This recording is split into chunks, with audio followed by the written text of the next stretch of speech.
Hi everyone, today I'm going to make a video on how to troubleshoot TCP IP connection problems on Windows. In this video I'm going to cover probably about 10 different commands that you can use in a Windows environment in order to test TCP IP and troubleshoot connection. So I'm going to press the Window key and the letter R and type CMD, as most of the video will be done in the terminal. And the first command that I'm going to cover is the ping command. The ping command is meant to test for connection between two different computers.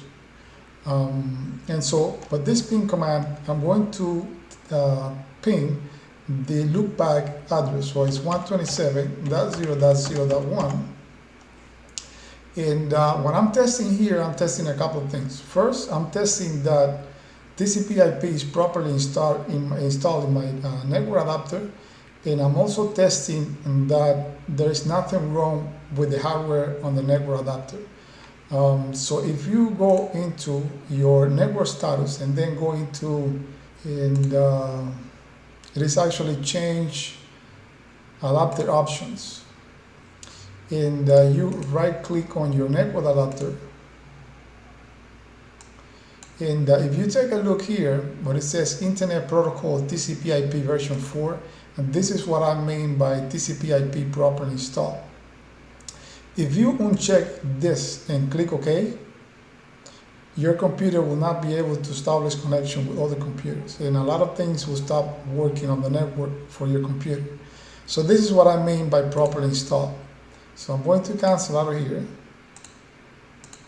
and I'm going to press enter.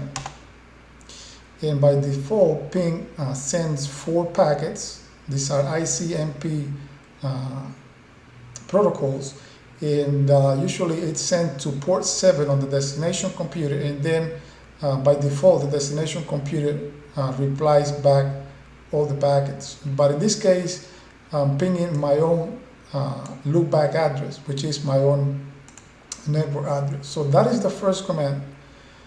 The second command that I wanted to cover is ping also, but in this case I'm going to ping a host on the internet. I'm going to say yahoo.com, and I'm going to press enter, and again ping is going to send 4 packets to the destination server, and then I'm going to, if everything works well, if there is no connection problem, I'm going to receive those 4 packets back. Notice that at the end of the 4 packets we have some statistics printed out to the screen, how many packets we sent, how many we received, and how many packets we lost. This is what you want to see at the end, 0% loss. Another thing that you might want to look at the ping command is that when you ping using a DNS or a host name or a domain name, you're also testing name resolution. Notice that the first line, it says pinging yahoo.com along with an IP address. If DNS is properly working in your network, you should be able to resolve from DNS or domain name to IP address. So this is another thing to keep in mind when using the ping command. I think that the ping command is the most used utility when it comes to troubleshooting TCP IP and network problems in Windows, or in Linux for that matter. The other command that I wanted to cover is the ipconfig command. If you type ipconfig and press enter, it is going to give you a very slimmed down information on your network adapter. Notice that in this computer I only have one network adapter, which is an Ethernet adapter, and it's going to give me information for that adapter: IP address, subnet mask, and default gateway, and also IP address version 6. If we, for example, do ipconfig/all and press enter, notice that we get a lot more information. We actually are getting everything, all the information regarding every single network adapter in our computer. if you notice that some of the information that we got is our physical adapter. This is the MAC address, is the hardware address of our network card. It is unique, it never changes. This comes from the manufacturer.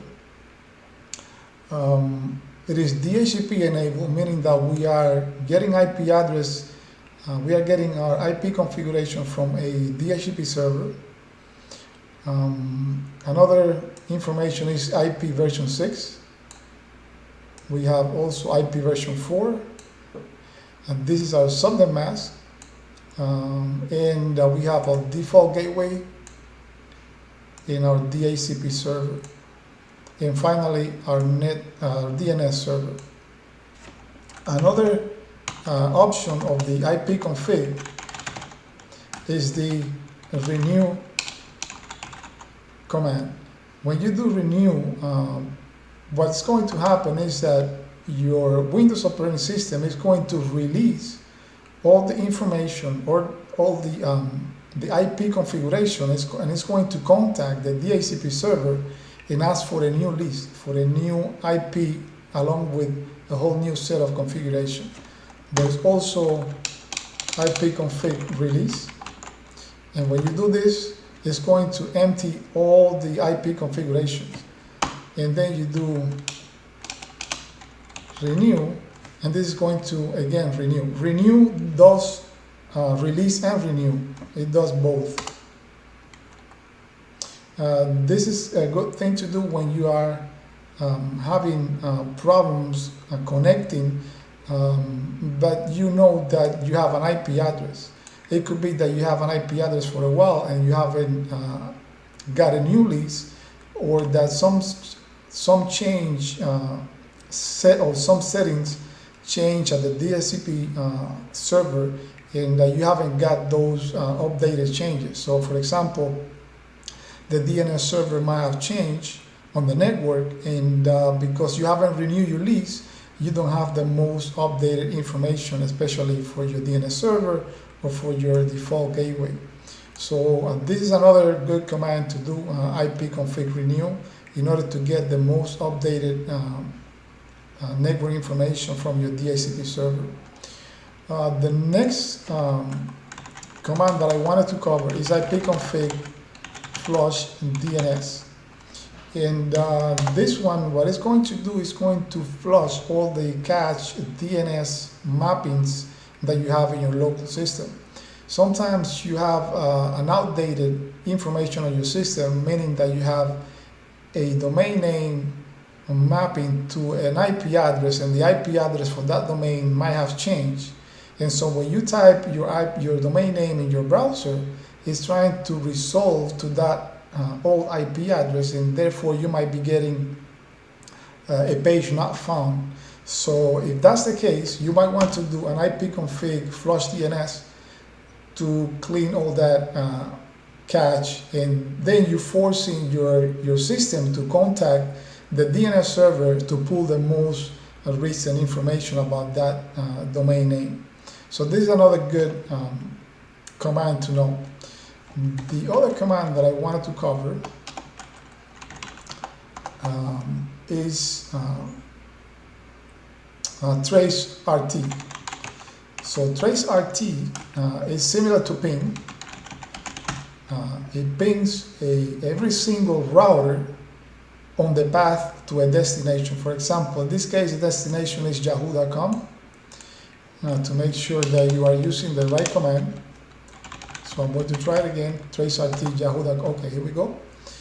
And notice that this command, what it's going to do is going to send a ping, an echo request, to every single router along the path between your computer and yahoo.com. And notice that the first router is the default gateway, and along with that you get the time that it takes for the packet to make the round trip between your computer and the router, and eventually it is going to reach the Yahoo servers. This is a good command to troubleshoot bottlenecks or slow connection between your system and the destination computer or the destination server. If your web page or your application is slow, or your web page is too slow to load, this is a good command. You want to see specifically the time in milliseconds for every single router. High times in milliseconds means that that specific router is experiencing bottlenecks and it's routing the packets slower than usual. So that is the next command. The other command is the netstat command. The netstat command, if we do netstat and for all numeric and TCP, I believe, is going to print all the listening and established connection on the local system. Notice that this is where knowing what application or protocol work on each specific port is very useful because it helps you map a specific port to a service or application running. For example, port 139 is for NetBIOS. 445 is for sharing files and printers on the network. And you should be able to know the well-known ports, which go all the way from 0 to, I believe, 1024. Most of the application that you might run into on the network work in this range.